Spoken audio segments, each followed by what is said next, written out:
This is Tom Biernacki. Do you have pain at the back of your heel? If it's soft tissue swelling, this is retrocalcaneal bursitis. Surgery is an option. Injections are an option, not a great option, but an option. But we're going to show you how to solve this safely at home without going through torture, without staying off your feet and gaining another 10, 20 pounds. So we've got you covered starting now. Back of the heel pain could be 4 common things. So we find the most common one is retrocalcaneal bursitis. This is when the back of your heel is swollen. So right here where your Achilles tendon attaches, there's usually a fluid-filled sac. It's almost like lubricant that lets your heel bone slide against your Achilles tendon, and one between your skin and the Achilles tendon that stops it from rubbing against the back of the shoe. If this gets really inflamed and irritated, this is called retrocalcaneal bursitis. This is the heel bursa region. So you can see right here, this is the Achilles tendon right here. And this is the heel bone that it attaches. So the heel bone starts here and ends right here. This right here, you can see there's some redness right here. So that's the bursa. And that right there is also the bursa right there. So where the groove of the heel bone starts, you can see between the Achilles tendon and the heel bone, this is a sac that tries to prevent friction. But if there's a bump, if there's a prominent bone, when the leg is positioned forward, the angle gets a lot tighter. The Achilles tendon is pushing against the bursa. This is when there's a lot of rubbing and agitation to the bursa. If you're tight, you can see, if I'm tight like this, there's more pressure right here, right now. In this picture, you could see that the tibia and the Achilles tendon are fairly parallel, and there's minimal pressure on the bursa with good flexibility. Whereas when I'm back like this, there's almost no pressure back here. And with the heel raised, you can see it's almost negative pressure at this point. This is why women feel great in high heels, but unfortunately in the big toe and front of the foot, they hurt. So you can see right there, almost no pressure. Right there, a lot of pressure. If your Achilles tendon is inflamed and irritated, that's insertional Achilles tendonitis. So if it's more up here, we say 2 to 6 centimeters above where the Achilles tendon inserts, that's insertional Achilles tendonitis, or just Achilles tendonitis in general. Number 3, if your heel bone is thick, that's a Hagelin bump or a pump bump. And lastly, if your Achilles tendon has been rubbing for years, you could have a huge heel spur developing. So all 4 of those things, we're going to show you how to take care of. These are commonly inflamed in high-heeled shoes. People who are ice skaters, roller skaters, soccer cleat players, football players that wear tight shoes. These can all aggravate it. People who run, jump, basketball players. I'm talking to you athletes watching, you young athletes getting ready for your sports seasons. This is something you need to take care of, or it's going to slow you down. It's going to hurt your athletic performance. So the disclaimer is you want to see your podiatrist because number 1, you want to get evaluated. Is it actually a heel spur or is it a fracture? Is it something more? Do you have a tumor growing? Have you ruptured your Achilles tendon? These are all possible and you want to stop it from getting worse. Don't live for years in pain trying to figure stuff out online where a professional could evaluate you and really improve your life in like an appointment or 2. We see it every single day. So the things you can do is you can get an x-ray. On an x-ray, we can see if there's a spur. Number 2, you can get an ultrasound. Or number 3, you could get an MRI that can show us if there's tears or damage or something unusual growing in the back of your heel. And there's a lot of stuff that you can get done immediately by your podiatrist. It might be something different, especially if you're a younger person. You could have a growth plate injury. So the first thing you want to do is icing. Icing can always help. Icing decreases the inflammation to the back of the heel. You can do that 20 minutes at a time. But this doesn't really solve your pain. It just makes you feel better while the pain keeps getting worse. Number 2, same thing with anti-inflammatory pills. So Tylenol makes your brain have less perception of the heel pain, so we're not going to rely on that. But non-steroidal anti-inflammatory drugs like ibuprofen, Aleve, naproxen. These can decrease the swelling in the heel. But again, you just keep doing the same problems that cause your heel to keep getting worse. You want a permanent fix. Does an injection work well for the back of the heel? Well, not really. It's dangerous to inject the Achilles tendon because it takes so much force that if you're numbing the pain and the tendon's ripping, it could rupture, and then you're like Kevin Durant. You're off your feet for like 2 years. You don't want to risk that. Don't get injections. And that's another problem with anti-inflammatories. I think that's the exact same thing. There's nothing necessarily wrong with the injection except that it works too well. But the same could be true for pills. Injections that can work well are non-steroid injections. These can work really well and they can decrease the pain, but just protect yourself in a brace and don't go crazy with heavy-duty athletic activity. This is called prolotherapy. Number 3 is you want to cross-train. So if you're a long-distance runner, this is very common long-distance runners, your only training does not have to be long-distance running. You could swim. You could ride a bike. All these things will let you get back pretty quickly and feel a whole lot better while you're still in phenomenal shape. And then when you're playing your sport or returning to work, your heel feels 10 times better.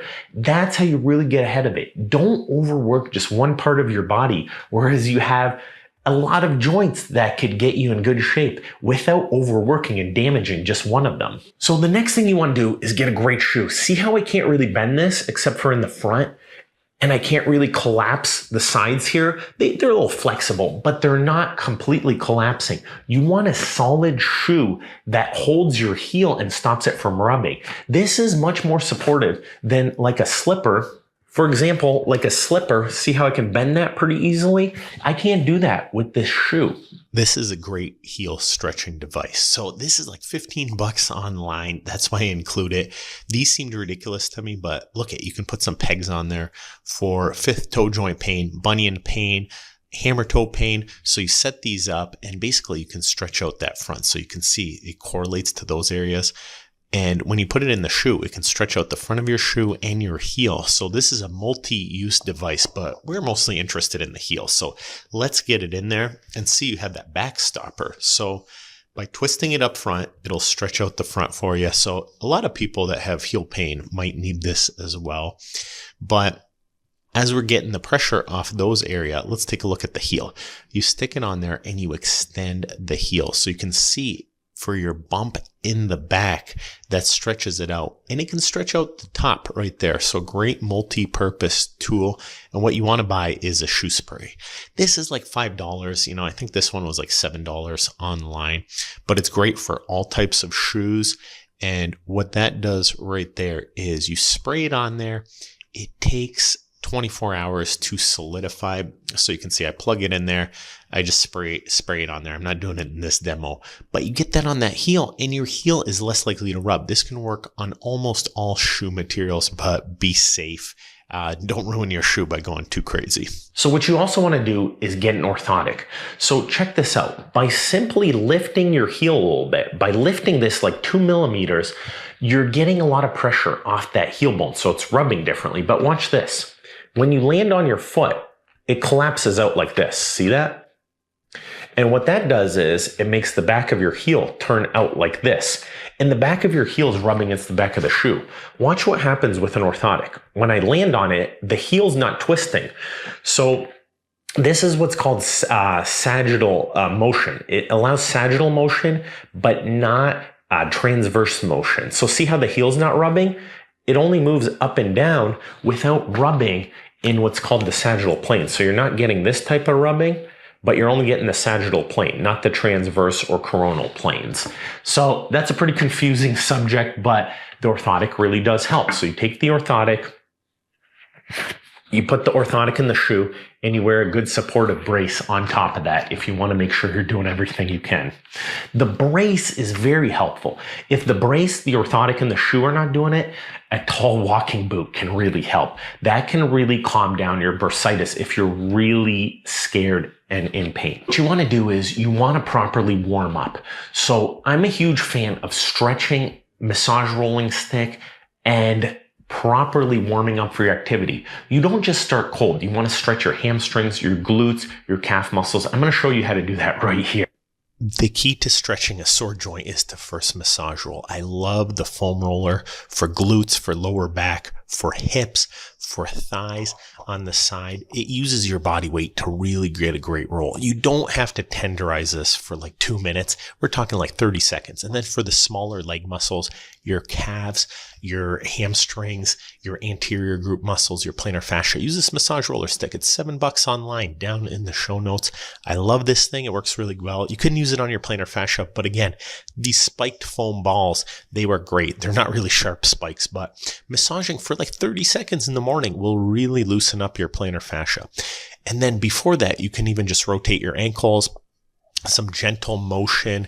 I'm doing it at like 4 times speed here to get you an efficient workout overview, and then stretch. Already, I'm like 10 degrees more flexible. And now once you're warmed up, that's when stretching makes sense. Make sure to keep the toes turned in. That's stretching your calf muscles. But already with the massage rolling, you're a lot more flexible. Your plantar fascia, your calf muscle is going to be a lot less sore. That's going to make your heel twist less. It's going to rub less on the back of your heel. And when you're stretching your hamstrings, use a towel. Have those feet turned in and angled up. That's how you really stretch your calf muscle. And then hamstrings, glutes, thighs, stretching your groin there. Look at how much more flexible I am. I could barely touch the ground if I didn't warm up. So look at these devices, the half moon device.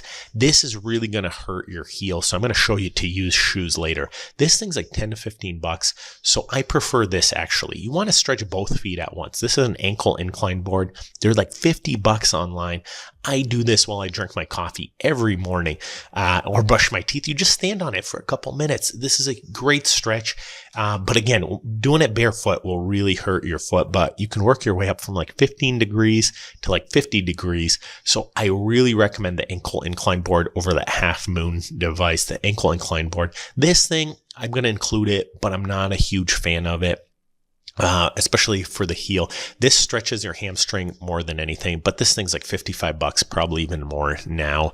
And realistically, you might as well let the gravity do the work. That towel stretch I showed earlier where you put your toes up on the towel, that's going to do a much better job stretching it. Look at this is a lot more work. It's an okay device to vary it up while you're watching TV or something, but unless you have it at home and it's convenient. So this is what you want to do. You want to have your orthotic in your shoe so that your heel is held straight. This is what works well for your retrocalcaneal bursa. It prevents the pressure against the back here, and it makes your heel flexible so you don't move inside your shoe and the back of your heel doesn't rub. So we already stretched the back of the heel. Now you're stretching your hamstrings, your calf muscles, your plantar fascia. There's hardly any stretch or pressure on the back of your heel or the bottom of the heel. Now you can go to work and work that 12-hour shift after a nice little warm-up with an ankle incline board, stretched hamstrings. You're going to do great right now. This is the quick, efficient warm-up. What about surgery for retrocalcaneal bursitis? So there are some surgeries, but what happens is, and it works great. I do these a lot myself if somebody has a big heel spur or huge growth on the back of their heel. But what happens is you have to detach the Achilles tendon. You then have to shave the back of the heel and you have to reattach the Achilles tendon. That's a recovery time of 6 weeks in a cast with almost no wet pressure on it. Then I do 6 more weeks in a walking boot, then 6 more weeks in a brace. That's a big recovery time for something that you could probably stretch out, lose a couple pounds, cross train, massage, warm up properly, stretch your shoe, do all these things ahead of time and skip the dangerous surgery, in my opinion. Even though the surgery can work great, you never know how you react during it.